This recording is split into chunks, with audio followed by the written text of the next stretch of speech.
तो आज करेंगे चैप्टर हम लोग रिवाइज एनिमल टिश्यू।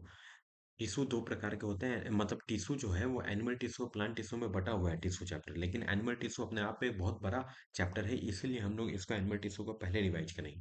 तो एनिमल टिश्यू कितने प्रकार के होते हैं? बहुत सारे प्रकार के होते हैं। एपिथेलियल होते हैं, प्रोटेक्टिव टिश्यू जिसको बोलते हैं, मस्कुलर टिश्यू हो गए, फिर स्केलेटल टिश्यू हो गए, मस्कुलर में ही आ गया स्केलेटल टिश्यू, कनेक्टिव टिश्यू हो गए। ये काफी प्रकार के टिश्यू होते हैं, तो हम लोग धीरे धीरे एक एक प्रकार को पढ़ेंगे। सबसे पहले एपिथेलियल टिश्यू, जिसको प्रोटेक्टिव टिश्यू भी बोलते हैं। इसका काम क्या है? It prevent from injury, infection and damage. ये प्रिवेंट करता है इंजरी से, डैमेज से बचाता है हम लोगों को, और इन्फेक्शन से बचाता है। कौन? प्रोटेक्टिव टिश्यू, जिसका क्या नाम है? एपिथेलियल टिश्यू भी जिसको बोलते हैं। अब एपिथेलियल टिश्यू जो है वो अपने आप में चार प्रकार का होता है। स्क्वामस पहला प्रकार है। स्क्वामस अपने आप में दो प्रकार का है, सिंगल से सिंपल स्क्वामस और स्ट्रेटिफाइड स्क्वामस। अब स्क्वामस होता क्या है? पहला तो ये बहुत थीन होता है, बहुत थीन होता है, एक्सट्रीमली थीन होता है, फ्लैटेंड सेल का होता है। सबसे इंपॉर्टेंट बात, स्क्वामस टिश्यू जो होता है, स्क्वामस एपिथेलियल टिश्यू जो होता है वो फ्लैटेंड सेल का होता है। वो कैसा होता है? फ्लैटेंड सेल का होता है। तो ये इंपॉर्टेंट बात तो यहाँ निकल गया। उसके बाद एक और चीज, सिंपल स्क्वामस बोले। सिंपल स्क्वामस का मतलब है कि वो सिंगल लेयर में बना हुआ होगा। जिसका सिंगल लेयर ऑफ सेल में बना हुआ है वो सिंपल स्क्वामस टिश्यू है। कहाँ पाया जाता है? लाइनिंग ऑफ माउथ में या ऑस्टियोफेगस में। कौन? Simple squamous tissue. ऐसा भी बोल सकते हैं कि स्क्वामस टिश्यू जो है, स्क्वामस एपिथेलियल टिश्यू जो है, वो माउथ और एस्टियोफेगस में पाया जाता है। लेकिन अगर और स्टैंडर्डाइज किया जाए और उसको क्लासिफाइड किया जाए तो सिंपल स्क्वामस टिश्यू जो कि सिंगल लेयर का है, वो पाया जाता है लाइनिंग ऑफ माउथ में और एसोफेगस में। ये क्लियर हो गया, यहाँ तक कोई दिक्कत नहीं है। अब आते हैं स्ट्रेटिफाइड स्क्वामस टिश्यू में। ये कहाँ पाया जाता है? स्ट्रेटिफाइड स्क्वामस टिश्यू जो है वो एक तो मल्टीपल लेयर ऑफ सेल का होता है, और फ्लैटेंड सेल तो है ही। स्क्वामस का मतलब फ्लैटेंड सेल, मल्टीपल लेयर का होता है, और ये पाया जाता है हमारे स्किन पे। स्किन पे जो पाया जाता है वो स्क्वामस टिश्यू पाया जाता है। लेकिन और कैटेगराइज अगर किया जाए तो कौन पाया जाता है? स्ट्रेटिफाइड स्क्वामस टिश्यू पाया जाता है। तो यहाँ तक स्क्वामस टिश्यू खत्म हो गया। ये क्या करता है? वही प्रिवेंट करता है, अपना वीएन एंड टीयर से बचाता है हम लोगों को। वीएन एंड टीयर से इसका काम है, प्रोटेक्टिव टिश्यू है, स्क्वामस टिश्यू है, तो ये तो कॉमन काम रहेगा। तो स्क्वामस टिश्यू हो गया कंप्लीट। कहाँ कहाँ पाया जाता है? माउथ में पाया जाता है, लाइनिंग ऑफ एसोफेगस में पाया जाता है, लाइनिंग ऑफ माउथ में पाया जाता है, और स्किन में पाया जाता है। कैटेगराइज और अच्छा से करेंगे तो क्या जानेंगे कि स्किन में कौन सा पाया जाता है? स्किन में पाया जाता है stratified epithelial tissue, stratified squamous epithelial tissue, और एकदम प्योर अच्छा से बोला जाए तो। और क्या बोलते हैं, माउथ में और लाइनिंग ऑफ एसोफेगस में या लाइनिंग ऑफ माउथ में कौन सा पाया जाता है? वहां पाया जाता है single squamous tissue. Squamous tissue खत्म हो गया। अब इसके बाद आते हैं कुबाइडल टिश्यू में। कुबाइडल टिश्यू होता है cube like structure. Cube like structure को हम लोग कुबाइडल टिश्यू बोलते हैं। कुबाइडल टिश्यू कहाँ पाया जाता है? STSL। ये क्या है? STSL। एस से हो गया स्वेट ग्लैंड, टी से हो गया थायराइड ग्लैंड, फिर एस से हो गया सिलेवरी ग्लैंड, और फिर एल से हो गया लाइनिंग ऑफ किडनी टिब्यूल। ये चार जगह कुबाइडल टिश्यू पाया जाता है। कुबाइडल एपिथेलियल टिश्यू, अभी हम लोग एपिथेलियल टिश्यू पढ़ रहे हैं, एपिथेलियल टिश्यू का ही पार्ट है कुबाइडल टिश्यू। और कुबाइडल टिश्यू कहाँ पाया जा रहा है? कुबाइडल टिश्यू पाया जा रहा है हमारे STSL में। एस से क्या हो गया? सलिवरी ग्लैंड हो गया, टी से क्या हो गया? थायराइड ग्लैंड हो गया, फिर एस से क्या हो गया? क्या बोलते हैं, स्वेट ग्लैंड हो गया, और फिर एल से हो गया lining of kidney tubule. Lining of kidney tubule यहाँ पे पाया जाता है हमारा cuboidal tissue. Common cube like structure होता है। उसके बाद आइए कॉलमनार में। कॉलमनार क्या हो गया? पिलर लाइक स्ट्रक्चर हो गया। ये पूछा जाता है क्यूब लाइक स्ट्रक्चर को क्या बोलते हैं और पिलर लाइक स्ट्रक्चर को क्या बोलते हैं। तो पिलर लाइक स्ट्रक्चर को बोलते हैं कॉलमनार टिश्यू। किसका पार्ट ये सब हो रहा है? एपिथेलियल टिश्यू का पार्ट हो रहा है। ये तो कॉमन हो गया। ठीक है, अब कॉलमनार टिश्यू कहाँ पाया जाता है? कॉलमनार जो क्या बोलते हैं, कॉल पिलर लाइक स्ट्रक्चर है, वो कहाँ पाया जाता है? वो पाया जाता है लिक्स में। लिक्स मतलब lining of intestine, LI, lining of intestine. G से हो गया गॉल ब्लैडर, और एस से हो गया स्टोमिक। तो लिक्स, LIGS, लाइनिंग ऑफ इंटेस्टाइन हो गया, जी से हो गया गॉल ब्लैडर, एस से हो गया स्टोमिक। लिक्स में पाया जाता है, क्या पाया जाता है लिक्स में? क्या पाया जाता है लिक्स में? लिक्स में पाया जाता है columnar tissue. Columnar tissue pillar like structure पूछता है। ठीक है, पिलर लाइक स्ट्रक्चर है और कॉलमनार टिश्यू है, और ये कहाँ पाया जा रहा है? ये पाया जा रहा है हमारे लिक्स में। LIGS, lining of intestine, gall bladder और स्टोमिक। क्लियर? उसके बाद होता है लास्ट एपिथेलियल टिश्यू जो है हमारे पास है, वो है सिलिएटेड टिश्यू। सिलिएटेड टिश्यू कहाँ पाया जाता है? सिलिएटेड टिश्यू होता क्या है? Have cilia, hair like projection है, हेयर लाइक प्रोजेक्शन है हमारे on surface which facilitate movement. तो सिलिएटेड टिश्यू जो है वो हेयर लाइक प्रोजेक्शन उसके सरफेस में जो मूवमेंट को फैसिलिएट करता है, मूवमेंट को फैसिलिएट करता है। क्या? तो movement of mucus, movement of urine, movement of egg. तो ये जहां पे ये सारी चीज का मूवमेंट हो रहा है ना, वहीं पे ये टिश्यू प्रेजेंट रहता है। कौन सा? Ciliated tissue. किसका पार्ट है? एपिथेलियल का पार्ट है। ये सारा प्रोटेक्टिव टिश्यू है। तो यहाँ पे मतलब मूवमेंट ऑफ म्यूकस जहाँ पे हो रहा है या मूवमेंट ऑफ यूरिन जहाँ पे हो रहा है, वहां पे अगर कुछ हो ना जाए, वहां पे प्रोटेक्शन का कुछ बात रहेगा ना जी, तो वहां पे प्रोटेक्टिव टिश्यू रहेगा ना। तो वो प्रोटेक्टिव टिश्यू कौन है? वो प्रोटेक्टिव टिश्यू कोई और नहीं बल्कि सिलिएटेड टिश्यू है। सिलिएटेड टिश्यू, ये एपिथेलियल टिश्यू का 4 पार्ट कंप्लीट हो गया। पहला क्या था? एस्कॉमस। कहाँ कहाँ पाया जाता है? फिर से रिवाइज करेंगे एकदम जल्दी से। कहाँ कहाँ पाया जाता है? माउथ में पाया जाता है, एसोफेगस में पाया जाता है और स्किन में पाया जाता है। फ्लैटेंड सेल का होता है। माउथ में कौन सा पाया जाता है? तो भैया अगर और स्टैंडर्डाइज किया जाए और क्लासिफाइड किया जाए, तो सिंगल लेयर ऑफ सेल जिसको हम लोग बोलते हैं सिंपल स्कॉमस, वो पाया जाता है माउथ में और लाइनिंग ऑफ एसोफेगस में। और मल्टीपल लेयर ऑफ सेल जिसको हम लोग बोलते हैं स्ट्रेटिफाइड स्क्वामस टिश्यू, वो कहाँ पाया जाता है? वो याद पाया जाता है स्किन में। इसका काम क्या है? वियर एंड टीयर से रोकना, प्रोटेक्ट करना। ये प्रोटेक्टिव टिश्यू है भाई, वही काम रहेगा। उसके बाद दूसरा क्या है? Cube like structure. कौन है? Cuboidal tissue. कहाँ पाया जाता है? एसटीएसएल में। Cube like structure cuboidal tissue STL में पाया जाता है। क्या होता है? एस से हो गया सेलेब्री ग्लैंड, फिर टी से हो गया थायराइड ग्लैंड, फिर एस से हो गया स्वेट ग्लैंड, और फिर एल से हो गया लाइनिंग ऑफ किडनी ट्रिब्यूल। यहाँ पे पाया जाता है कौन? कुबाइडल स्ट्रक्चर।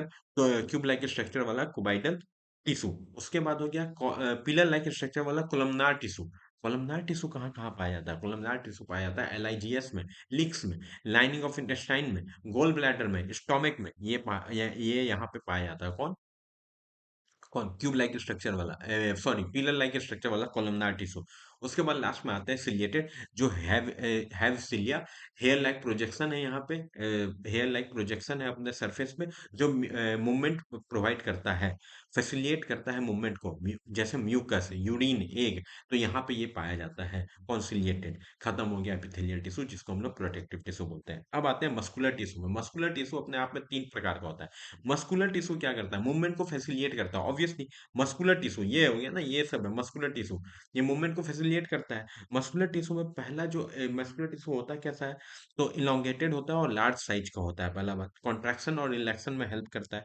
और कॉन्ट्रैक्टाइल प्रोटीन है इन फाइबर, जो हेल्प करता है मूवमेंट में। हमारे फाइबर में कॉन्ट्रैक्टाइल प्रोटीन है जो कि हेल्प करता है मूवमेंट में। ये सिंपल सा लाइन है, इतना याद रखना है। उसके बाद क्या है? तो मस्कुलर टिश्यू 3 प्रकार का होता है: स्केलेटल, स्मूथ और विसरल, और कार्डियक। स्केलेटल, स्मूथ, विसरल और कार्डियक। स्केलेटल, स्मूथ, विसरल और कार्डियक, बस। स्केलेटल कैसा होता है? तो स्केलेटल होता है अनब्रांच, मल्टी न्यूक्लिएटेड और स्टेरिएशन वाला। स्टेरिएशन मतलब दिखते रहेगा हम लोग को, दिखते रहेगा मतलब उसका छाप दिखते रहेगा। अब हम लोग का जो स्केलेटल मसल है, वहां पे दिखता है जैसे बाइसेप और बोन, बाइसेप और बोन को स्केलेटल मसल बोलते हैं। तो स्केलेटल मसल बाइसेप दिखता है ना जी, अगर हम लोग बनाते हैं तो। इसीलिए स्टेरिएशन प्रेजेंट है यहाँ पे, फटता है वो मसल, तभी जाके वो बाइसेप निकलता है अच्छा से। तो इसी को हम लोग स्टेरिएशन बोलते हैं। तो स्टेरिएशन प्रेजेंट है किसमें? स्केलेटल टिश्यू में। मल्टी न्यूक्लिएटेड होता है किसमें? स्केलेटल टिश्यू में। ये सीधा सीधा पूछता है क्वेश्चन कि कौन सा टिश्यू मल्टी न्यूक्लिएटेड होता है, कौन सा टिश्यू में स्टेरिएशन है, इसीलिए इसको इतना खोल के बता रहे हैं। मल्टी न्यूक्लिएटेड होता है, अनब्रांच होता है, और साथ साथ में स्टेरिएशन मौजूद रहता है। अच्छा, स्केलेटल टिश्यू फास्ट होता है, इजिली इजिली फटीग होता है, आराम से वो डाउन हो जाता है कभी भी। और इनवॉलेंटरी होता है, सॉरी वॉलेंटरी होता है। वॉलेंटरी होता है, वॉलेंटरी मतलब अपने काबू में रहता है, ठीक है। इसको मतलब इसको हम लोग काबू में कर सकते हैं, हम लोग बाइसेप फुला सकते हैं, बाइसेप डाउन कर सकते हैं, ये अपने काबू में रहता है, ठीक है। इसको कहते हैं वॉलेंटरी। फास्ट रहता है, इजिली फटीग हो जाता है, और फास्ट रहता है, अनब्रांच रहता है, मल्टी न्यूक्लिएटेड रहता है, स्टेरिएशन प्रेजेंट रहता है, हेल्प्स इन बॉडी मूवमेंट और मेंटेनिंग पोस्चर। तो हम लोग का बॉडी पोस्चर को मेंटेन करने के लिए ये स्केलेटल मस्कुलर टिश्यू जरूरत है, स्केलेटल मस्कुलर टिश्यू जरूरत है। उसके बाद प्रेजेंट इन बाइसेप और बोन तो हो ही है। तो ये हो गया हमारा स्केलेटल मस्कुलर टिश्यू। ब्रांचिंग इसमें नहीं होती है, अनब्रांच रहती है। अब आते हैं मस्कुलर टिश्यू का दूसरा पार्ट में, वो है स्मूथ और विस्कुलर टिश्यू। स्मूथ और विस्कुलर टिश्यू कहाँ प्रेजेंट रहता है? सबसे पहले तो ये विस्कुलर ऑर्गन में प्रेजेंट रहता है। विस्कुलर ऑर्गन का मतलब लीवर हो गया, विस्कुलर ऑर्गन का मतलब लंग हो गया, लंग्स हो गया, एब्डोमेन हो गया, इंटेस्टाइन हो गया। यहाँ पर प्रेजेंट कौन रहता है? यहाँ पे प्रेजेंट रहता है हमारा मस्कुलर टिश्यू। मस्कुलर टिश्यू तो रहता है, लेकिन कौन सा muscular tissue? Visceral muscular tissue.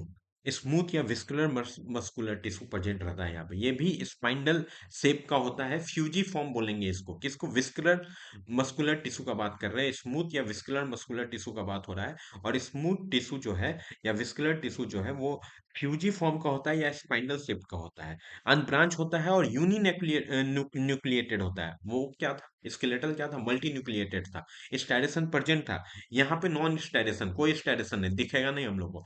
वो वॉलेंटरी था, ये इनवॉलेंटरी है, मतलब हमारे काबू में नहीं है। ये मसल टिश्यू काम करना, ये कैसे मसल टिश्यू काम कर रहा है, ये हमारे काबू में है। हम इसको दिखा नहीं सकते, शो नहीं कर सकते। क्यों? क्योंकि विस्कुलर ऑर्गन में है, हमारे बॉडी के अंदर है, तो कैसे शो करेंगे? विस्कुलर ऑर्गन में है ना। तो present in soft interior organ, जैसे लंग हो गया, जैसे लीवर हो गया, जैसे एब्डोमेन हो गया, जैसे इंटेस्टाइन हो गया, यहाँ पे प्रेजेंट रहते हैं हमारे स्मूथ मसल टिश्यू। उसके बाद हो गया लास्ट में कार्डियक टिश्यू। कार्डियक टिश्यू क्या हो गया? ब्रांच हो गया ऑब्वियसली। दो अनब्रांच है, स्केलेटल टिश्यू भी अनब्रांच है और विस्कुलर टिश्यू भी अनब्रांच है, लेकिन कार्डियक टिश्यू ब्रांच है। पहला बात तो ठीक है। यूनिन्यूक्लिएटेड है और स्टेरिसन यहाँ भी प्रेजेंट नहीं है। ठीक है, मतलब सॉरी, स्टेरिसन यहाँ प्रेजेंट है। ठीक है, तो दो चीज हो गया, मतलब कार्डियक टिश्यू भी स्टेरिसन प्रेजेंट है, और डू नॉट फटीग और इनवॉलेंटरी ये भी होता है। फटीग नहीं करता है और इनवॉलेंटरी होता है। और उसके बाद help to pump and distribute blood, यही हो गया कार्डियक टिश्यू का काम।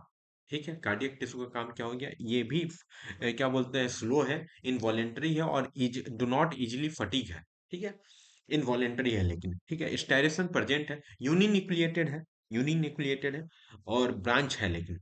और नॉन ब्रांच कौन सा था? नॉन ब्रांच स्केलेटल टिश्यू था और स्मूथ टिश्यू था। लेकिन स्केलेटल टिश्यू कैसा कैसा था? तो मल्टी न्यूक्लिएटेड था। और स्मूथ टिश्यू कैसा था? तो ये न्यूनी न्यूक्लिएटेड था। साथ ही कार्डियक टिश्यू भी न्यूनी न्यूक्लिएटेड है। स्टेरिसन प्रेजेंट है कहाँ पे?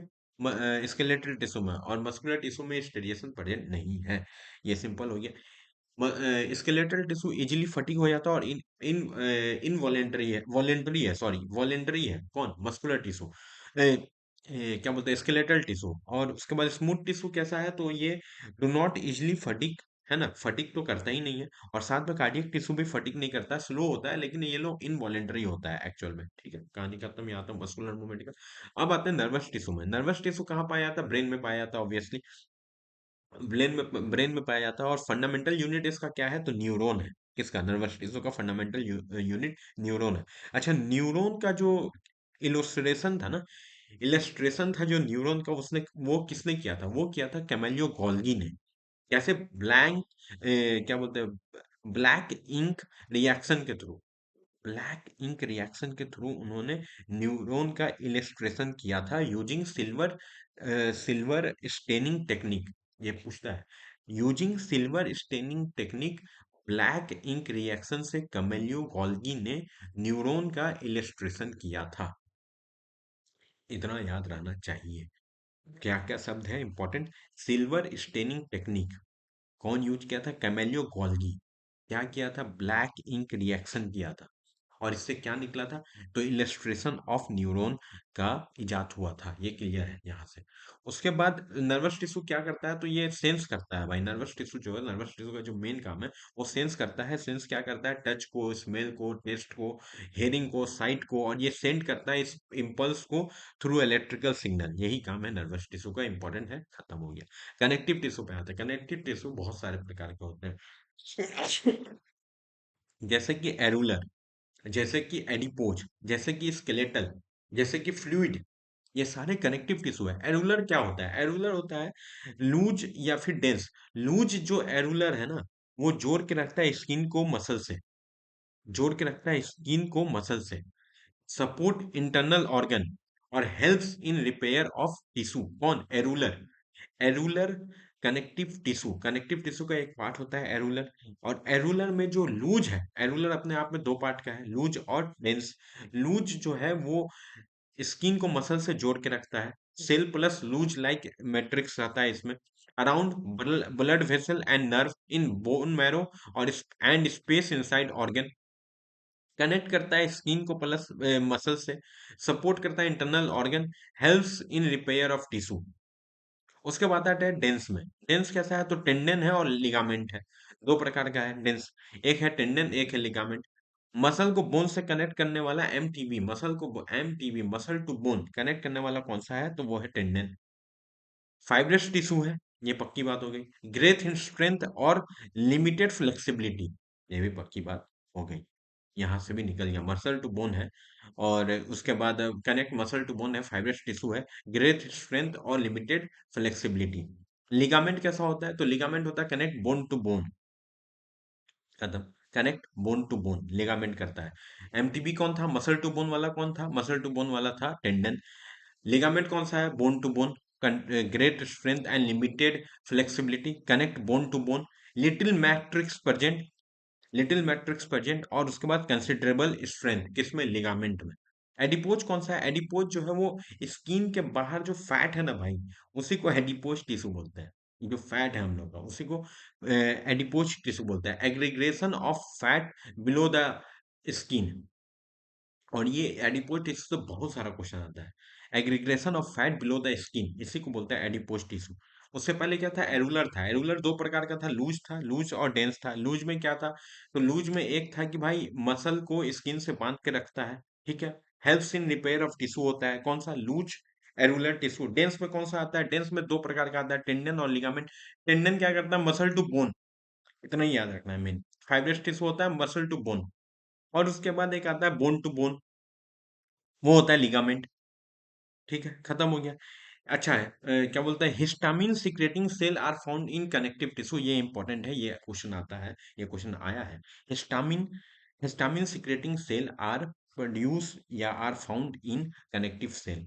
Histamine secreting cell are found in connective tissue, ठीक है। उसके बाद एडिपोज हो गया। एडिपोज क्या हो गया, एडिपोज कुछ नहीं है भाई, एडिपोज फैट है, स्किन के बाहर वाला, यही एक टिश्यू है एडिपोज, ठीक है। तो ये क्या, प्रिवेंट मैकेनिकल शॉक है, एक्ट हैज इंसुलेशन। अब जितना ज्यादा मोटा रहेगा उसको तो भैया मैकेनिकल शॉक से उसको बचाव मिलेगा ही। स्केलेटल कनेक्टिव टिश्यू क्या हो गया, स्केलेटल में आ गया कार्टिलेज।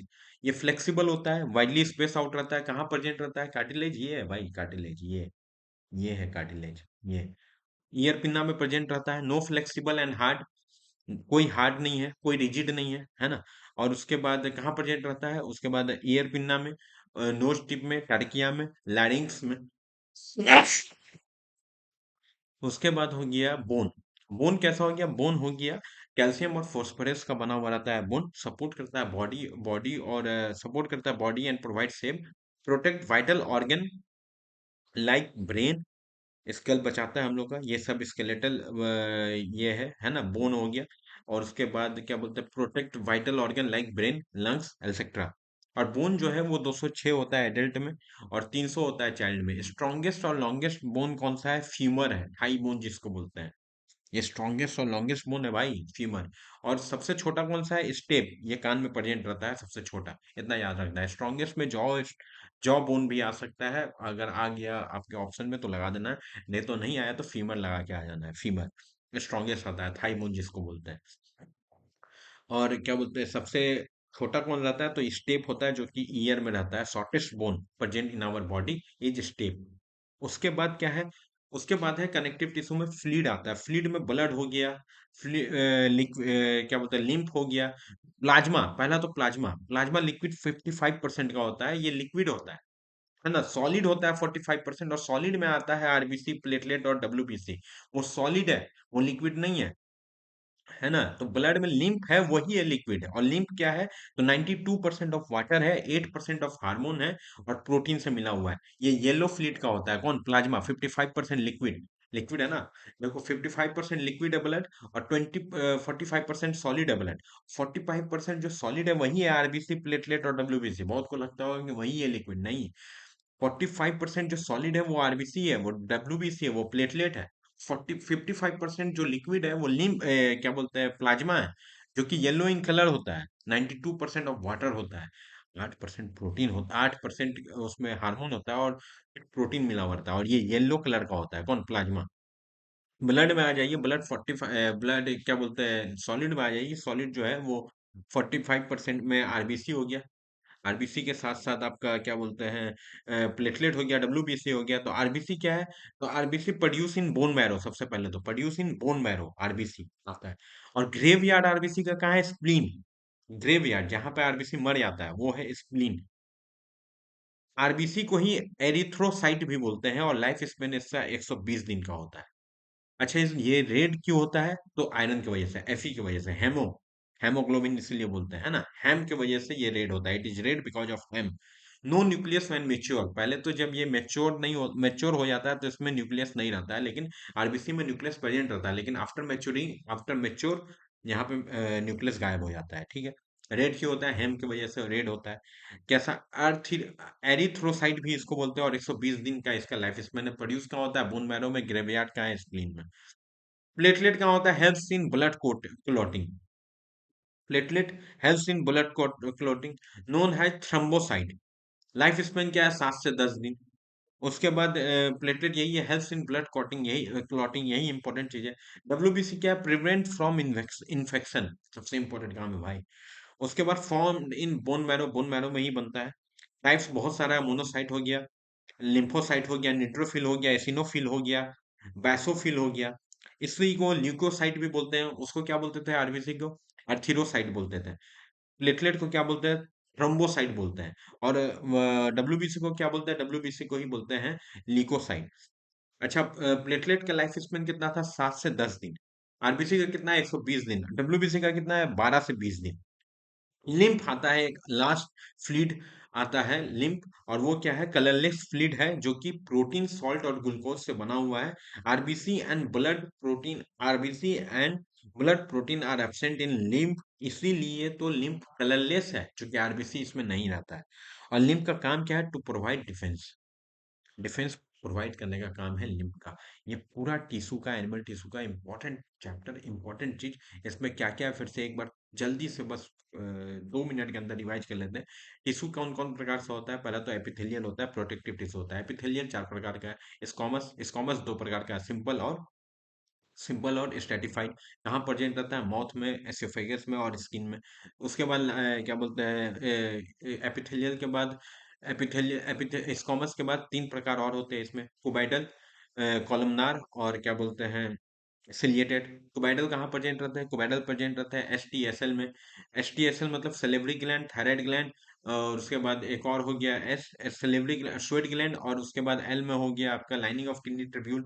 उसके बाद क्या बोलते हैं, कुबाइडल के बाद आ गया कॉलमनार। कॉलमनार के बाद आ गया, कॉलमनार कहाँ प्रेजेंट रहता है? लिक्स में, लाइनिंग ऑफ इंटेस्टाइन में हो गया, गॉल ब्लैडर में हो गया और स्टोमक में हो गया। और उसके बाद सिलिएटेड हो गया जो कि हेयर लाइक प्रोजेक्शन है, म्यूकस में हो गया, ये सब प्रेजेंट हो गया। नर्वस टिश्यू हो गया। फिर मस्कुलर टिश्यू हो गया। मस्कुलर टिश्यू स्केलेटल होता है, स्मूथ विसरल होता है और कार्डियक होता है। फिर कनेक्टिव हो गया। कनेक्टिव क्या होता है? एरुलर होता है। एरुलर 2 प्रकार का होता है, लूज और डेंस। लूज लूज अपना हो गया। उसके बाद डेंस 2 प्रकार का होता है, टेंडन और ligament. Tendon muscle to bone और लिगामेंट बोन टू बोन जोड़ता है। एडिपोज हो गया, फैट जो है हम लोग का स्किन के नीचे, वही एडिपोज टिश्यू है। उसके बाद हो गया स्केलेटल। स्केलेटल हो गया 2 प्रकार का, कार्टिलेज हो गया और बोन हो गया। कार्टिलेज सॉफ्ट बोन जिसको बोलेंगे, और बोन तो बोन हो गया, बोन हार्ड होता ही है, पता ही है। उसके बाद क्या बोलते हैं, उसके बाद फ्लूइड आई है। फ्लूइड में ब्लड हो गया, ब्लड में क्या बोलते हैं, लिम्फ हो गया, लिक्विड में प्लाज्मा हो गया और सॉलिड में आरबीसी, डब्ल्यूबीसी और प्लेटलेट हो गया। ऐसे करके ये पूरा चैप्टर कंप्लीट हो गया है। उम्मीद करते हैं ये बार बार देखना और ये याद कर लेना पूरा अच्छे से। और उम्मीद करते हैं कि रेलवे हमको दोबारा एग्जाम के लिए बुलाए, सीबीटी 2 के लिए। उम्मीद करते हैं कि रेलवे का एग्जाम मेरा अच्छा हो। Thank you very much.